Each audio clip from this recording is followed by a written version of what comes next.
John Beverly, the Candyman, the businessman with a conscience, on LICMC.net radio every Saturday at 3 p.m.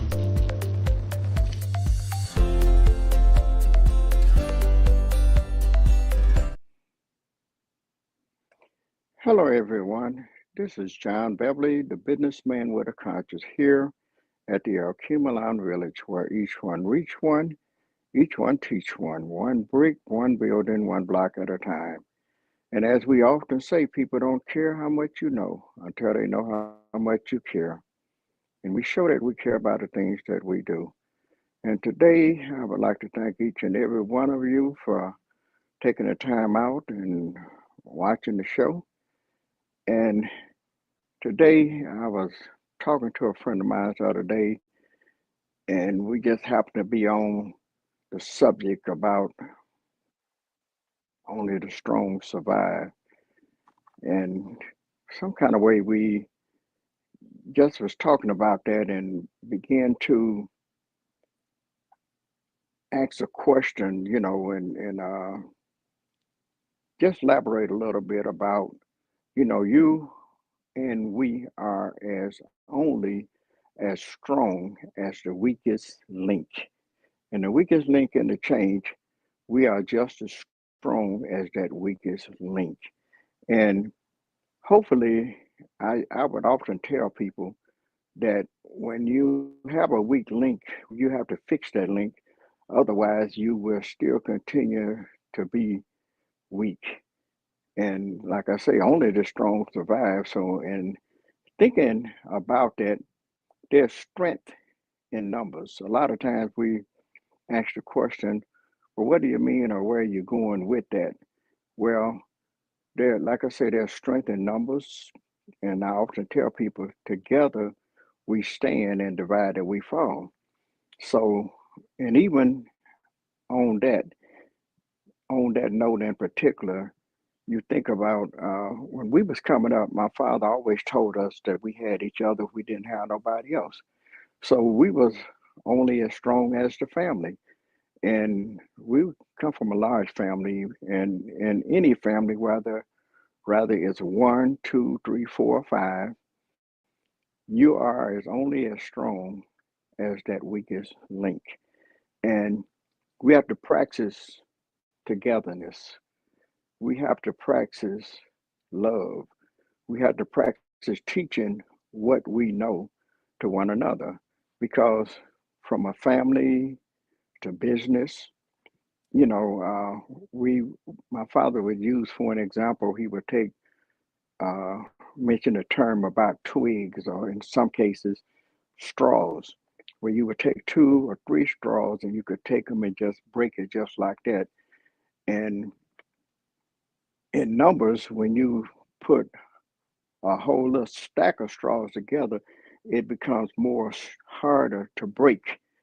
And when we talk about only the strong survive, such as, like I say, the family, the business, relationships, husband and wives, we are as only as strong as we are, not as I am, but we are. And we become stronger because when you begin to unite and pull together, you become that strong, and you become stronger than you were as an individual. Because, like I often, I would tell people the story every now and then. I like to piggyback on that every now and then. How my attitude has changed a whole lot since I've been over here, because I realized that we need each other, and I become stronger because, like I say, there's the strong survive, and we survive by supporting one another.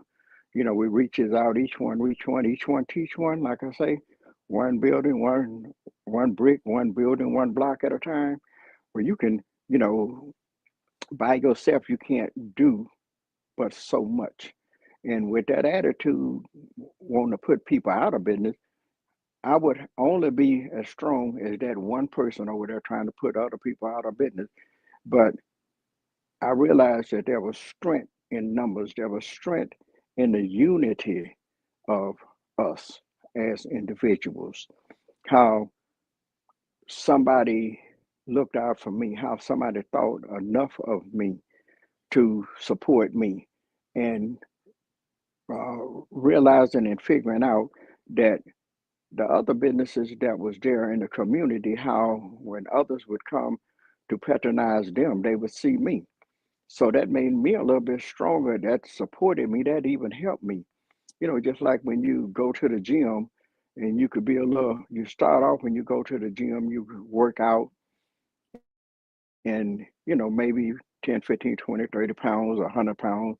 And the more you work out, the more you practice, you get strong and stronger. But the same thing in business. The more you practice working with other people and other relationships, those businesses become strong and stronger because through you, like I said, where there's unity, there is strength. And through you, you help to bring somebody to the neighborhood. And I help to bring somebody to the neighborhood. And another business owner help to bring somebody to the neighborhood. Now we are what you call three businesses strong. And that's stronger than we were. And we can survive better. Like I say, only the strong survive. And there's strength in numbers. A relationship, a husband and wife, if they was just selfish and they didn't believe in building that relationship, loving and trusting and caring and working with one another, that relationship really wouldn't get too far, no further than me, me, me. We can't have that me syndrome. Where it's always about me. We have to work together and we become stronger because the husband and wives, you have to be able to communicate. You have to be able to love one another so that you and your wife or your husband can practice and learn. And then you guys begin to teach your kids. So now you're not only as strong as just you and your husband, you're also as strong as you, your husband, and your kids. So that relationships make you even stronger. Your kids makes you even stronger. And like I say, one thing at a time, one brick, one building, one block at a time. And then the more we work out, the more we practice working with one another, building up each other. If you got two weak links in a chain, and as you begin to pull that chain, and you get to the first weak link, it's a weak link. So you can't just keep pulling because if you do, the possibility there's a great chance of it breaking. So what you have to do is stop and fix that weak link and then move on. And then when you get to the next one, you stop and you fix it. Now you're as strong as the whole chain. The whole chain is strong because you have fixed all of the weak links and moving right along. I tell people when crossing a bridge or a ladder, climbing up a ladder, if that ladder is weak, find out where it's weak at and fix it. When you cross that bridge and it becomes unstable, if it need a little brick and mortar or nail or screwdriver, whatever, take and find out where the weak point is and tighten it up. Tighten up the screws, put a nail in it, put a little mortar in the bricks and make it strong. Because once again, if you don't, sooner or later, all of these things is going to come crashing down. And then when they fall down, then who's to blame?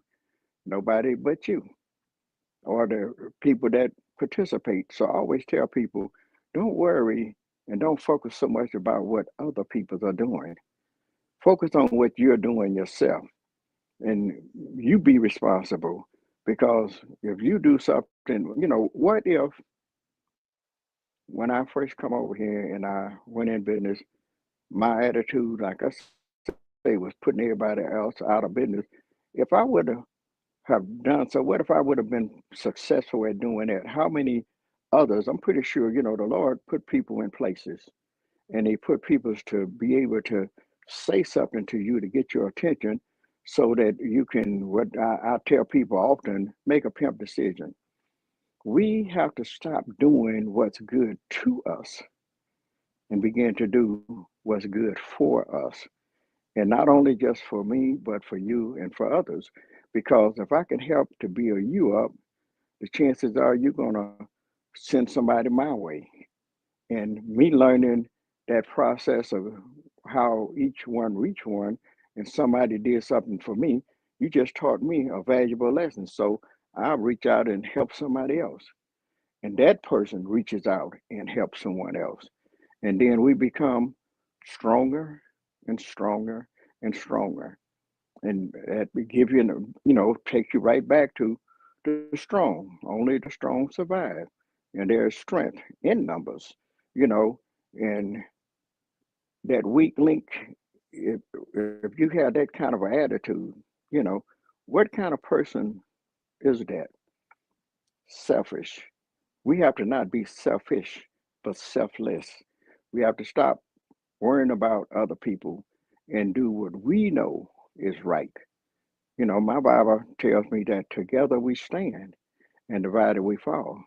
So as long as we practicing how to work together, how to be together, how to reach and not have that crab syndrome, instead of when one crab get almost out the bucket or the bear, another one reaching up, push that crab up and allow him or help him to be able to get on to the other side. And once he get to that other side, hopefully that he can realize that he can turn around and reach back in that bear with both hands and help pull two more crabs up. And once those two get up, now you got six hands that can reach back down in the bucket and pull up six more. Remember what I say, only the strong survive. So now you got six, and three times six is what, 18? So the next time you got 18 hands. So the more you do that, the more you're reaching back, the more you're helping others. We got to stop thinking about ourselves. We got to learn how to consider others as well as ourselves. We got to realize that we are not the only person in the world. You can't save the world by yourself, but we can come together and see the need and meet the need and be able to reach out and express love, show love, and be concerned and show people that there's nothing wrong with being concerned about others. It's nothing wrong with helping somebody else. Don't you like it when somebody helps you? Well, just think about it. When you reach back out and help somebody else, it give them something to think about. I've seen and talked to different people that told me they didn't understand sometimes why I do the things I do or the way I do things. Why people have did things to me to hurt me and do things to me, but I've turned right back around and tried to help them because maybe that's what they needed. Give them something to think about. Here it is. I put a stumbling block in that person's way, and when they got a chance and realized and looked back and saw that I needed help, instead of thinking about the stumbling block that they had put in my way, they thought about what could they do to help me. That's the kind of person you want to be. Be concerned about people, care about people, learn how to love on each other. Not to don't learn how to what they say be tit for tat. But he did it to me, so I'm gonna do it back to them. But somebody got to be the bigger person. Somebody got to be able to teach someone that there is strength in numbers. If you learn how to love, you learn how to care, you learn how to be concerned about others, not just yourself. So today, hopefully, I said something that will give you something to think about and give motivate you to realize that there's strength in numbers and that together we stand and divided we fall. And instead of trying to pull each other down, let's lift each other up. Thank you and have a great day. And thank you for listening to John Beverly, the businessman with a conscience, here at the Alcumalon Village, where each one reach one, each one teach one. one brick, one building, one block at a time. And people don't care how much you know until they know how much you care. And we show that we care about the things that we do. Keep on doing what you do. Lift each other up. And remember, strength in numbers. We are strong. We are survivors. Have a great day. John Beverly, the Candyman, the businessman with a conscience, on LICMC.net radio every Saturday at 3 p.m.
John Beverly, the Candyman, the businessman with a conscience,